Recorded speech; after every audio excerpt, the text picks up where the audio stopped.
Le terrorisme est aujourd'hui la principale menace pour le développement de l'Afrique et cette menace pèse sur la fragilité des nations africaines. Et pour réfléchir sur la question du terrorisme, une journée d'hommage de la jeunesse au président tchadien Idriss Déby Itno a été organisée pour son engagement dans la lutte contre le terrorisme en Afrique. Une initiative du Congrès africain pour le développement, la démocratie et la relance économique qui veut toutefois, par ses actions, éradiquer ce mal en Afrique. Pour nous, le cadre, il est temps qu'on apprenne à valoriser nos chefs d'État qui posent des actes salutaires pour le continent. À ce titre, nous voulons honorer le président Idriss Déby qui a pris la charge, la lourde responsabilité de pouvoir mener ce combat contre le terrorisme qui est aujourd'hui le nouveau fléau qui sévit en Afrique. C'est pourquoi nous avons trouvé judicieux lui manifester tout notre soutien, tout le soutien de la jeunesse africaine, toute notre amitié et toute notre confiance. Nous voulons dire aux autres chefs d'État qu'il est temps de vouloir négocier en ce moment une commission d'enquête internationale sur les financements du terrorisme dans le monde.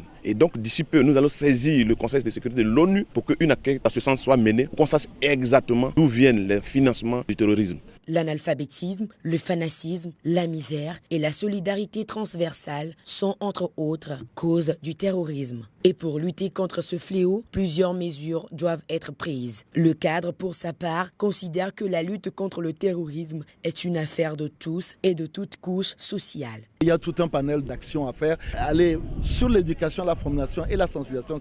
Le deuxième élément, c'est la misère. Aujourd'hui, les gens vont recruter parmi la population miséreuse. Et il est aussi très important que les actions sociales, les actions de développement ciblent ces populations défavorisées pour faire en sorte qu'on n'aille plus recruter à ce niveau-là. Mais il y a aussi un combat qui est militaire. Il faut que l'Afrique améliore ses moyens d'intervention sur le terrain.